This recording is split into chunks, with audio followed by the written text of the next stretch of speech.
Welcome back students. In the previous lecture we have gone through the basics of the waves. Today we will derive the Helmholtz equation, the wave equation. So in that case, first of all we'll just revise the four medias that we have talked about. The first media in which waves propagates is a free space, then lossless dielectric, then lossy dielectric and good conductor. Now we'll consider a lossy dielectric and we'll derive the expression for it, and then the remaining three media as a special case of lossy dielectric we will consider. So the wave propagation in lossy dielectric, let's understand. Wave propagation in the lossy dielectric is a general case from which wave propagation in other types of media can be derived as a special case, that already we have discussed.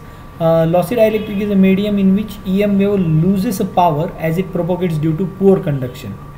Okay, as it propagates throughout the medium, the wave is going to attenuate by the factor of alpha that we will see in the mathematical expression. In other words, lossy dielectric is a partial conducting medium, so imperfect dielectric or imperfect conductor we can say. So it's a conductor in some sort, or it's a insulator in some sort. So in that case, propagation of the wave is going to have some attenuation in its power, so that we will see. With a dielectric or imperfect conductor with sigma is not equal to 0. Sigma is equal to 0 we will consider for the case of free space, or either it is a lossless dielectric, as distinct from the lossless dielectric perfect or good conductor in which sigma is equal to 0. Okay, so we'll see how we can derive. Consider a linear isotropic homogeneous lossy dielectric where there is a meaning for this each and every individual word. So linear.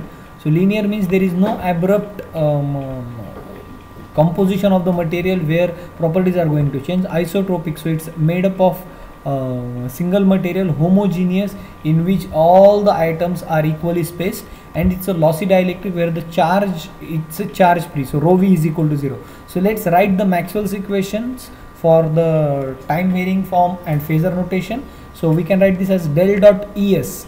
Okay, this suffix s comes into the phasor form, we already know that. Del dot Es is equal to 0. Why it is 0? Usually del dot E bar is equal to minus dou B bar by dou T. Yes or no? So we consider it here as 0 since it is a free of charges. Del dot ds is equal to 0, therefore del dot Es is also equal to 0. I will just repeat this Maxwell's equation. We have a Maxwell's equation of the form del dot ds is equal to rho v. Since we have considered rho v equal to 0, del dot ds is equal to 0. Similarly, del dot Es is also equal to 0. Next equation is del dot hs. We have a fourth Maxwell's equation where we write del dot bs equal to 0.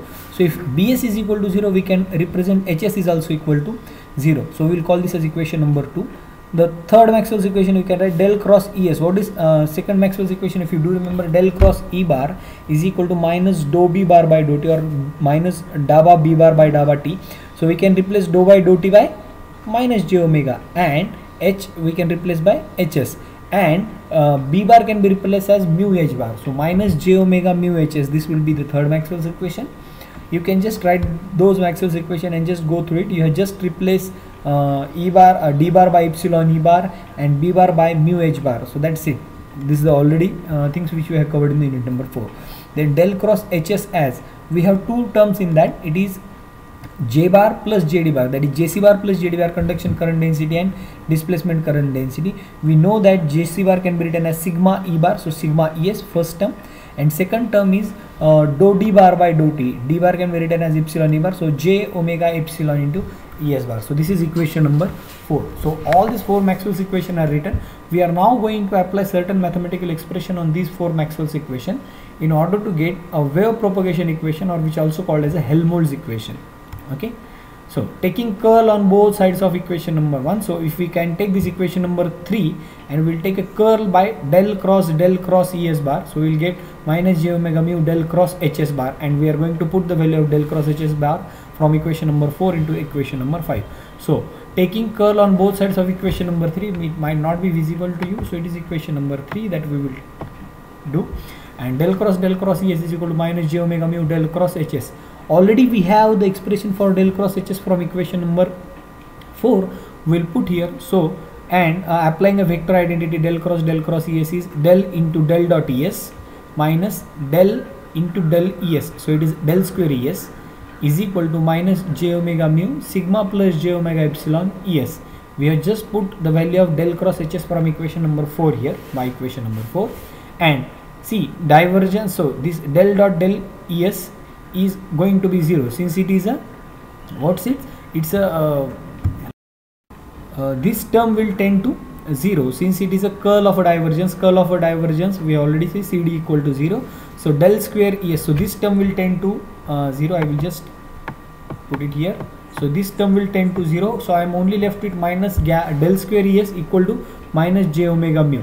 So I can take this del square Es on the right hand side or this on the left hand side and then apply this minus sign, and final expression I will get it as del square Es minus gamma. This is a new term which is introduced, gamma square Es equal to 0. And what is gamma? Gamma square is j omega mu into sigma plus j omega epsilon. This entire term we have replaced by gamma square.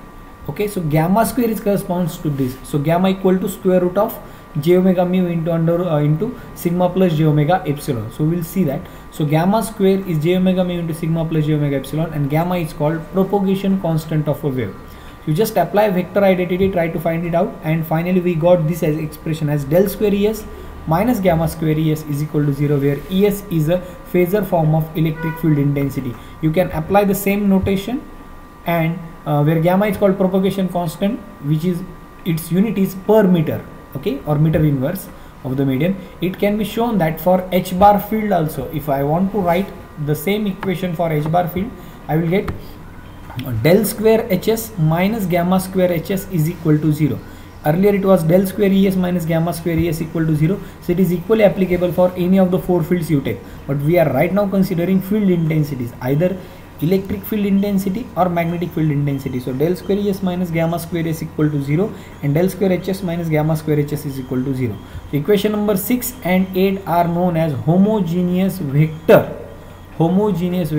Helmholtz equation. So this is the Helmholtz equation that we will talk about, okay, or simply vector wave equation, where gamma is a complex quantity. Gamma propagation constant is a complex quantity which can be denoted as alpha plus j beta. What is alpha? Alpha is called attenuation constant. Beta already we have studied, it's a phase constant. Gamma is a complex entity. We can represent this gamma as alpha plus j beta, and we can write alpha as attenuation constant, beta as phase constant, and we can obtain the equation for alpha and beta from equation number 7 and 8, and you just find this real part of gamma square. You will get this as omega square mu epsilon, and beta square plus alpha square is equal to omega mu under root of sigma square plus omega square epsilon square. I just want to find the values of alpha and beta. It is already covered, the values of alpha and beta, in lecture number 3, I guess. So we'll see that thing also. And if you substitute and just cross multiply, and after substitution you will get the value of alpha. See, remember this value of alpha. This is very much required, because whenever we will see remaining 3 cases as a special cases of this, at that time putting the value of alpha and according to the value of sigma and omega epsilon, that we will see. So what is the value of alpha and beta? You can write it directly also, no problem about this. You can write in the examination value of alpha and beta. Alpha equal to omega under root, so this square root is covering all the terms, mu epsilon by 2, bracket open. You can open this square bracket, inside square bracket another square root. This square root, remember this square root is up to this point only, that's why it is shown here. So mu epsilon by 2 square bracket another square root 1 plus sigma upon omega epsilon bracket square. This is a loss tangent. Remember this thing we already studied in the number 4, minus 1. You can close this bracket here, and this square root, the upper square root, is covering this bracket even. If you compare equation of alpha and beta, it's almost same, only the difference is here it is minus 1, here it is plus 1. So beta is equal to omega under root mu epsilon by 2, it's not 4, so it's 2 square bracket under root 1 plus sigma upon omega epsilon bracket square. I can put this as one more square, and this square root is up to this point only, plus 1. You can close this bracket here, and this square root continues. So these are the equations for alpha and beta. And what is alpha and beta? What is significance? Alpha denotes propagation constant, alpha denotes attenuation constant, and beta is phase constant, and gamma equal to alpha plus j beta is a propagation constant of a wave. So without the loss of generality, if we assume that the wave propagates along the z axis, that is plus az bar direction, and Es has only x component. So what I mean to say, in the pointing theorem we understood P bar is equal to E bar cross H bar. You might be knowing these things, E bar cross H bar. So electromagnetic wave, if E bar is in the AX bar direction, H bar in the AY bar direction, AX cross AY, so electromagnetic wave will have a power flow in the AZ bar direction. So for that, if I assume that power is flowing into the AZ bar direction and E bar is flowing in the X direction, I can write the expression for E bar as ES equal to EXS. So it is a component of E bar along X direction. It is a function of Z into AX bar. So direction of E bar is in the X direction, but the direction of the power flow is in the Z direction. So just try to remember this pointing theorem, because this is important in the unit number 4 and it is important in unit number 6 also. So I have written the expression for ES as EXS of Z. E bar has a component along X and it is flowing in the X bar direction. So we'll stop here, and in the next lecture we'll continue with the same point onward, and we'll try to see what we can replace and how these AX bar and AY bar component plays an important role, and how the wave equation will come across. So till then, happy learning and thank you very much.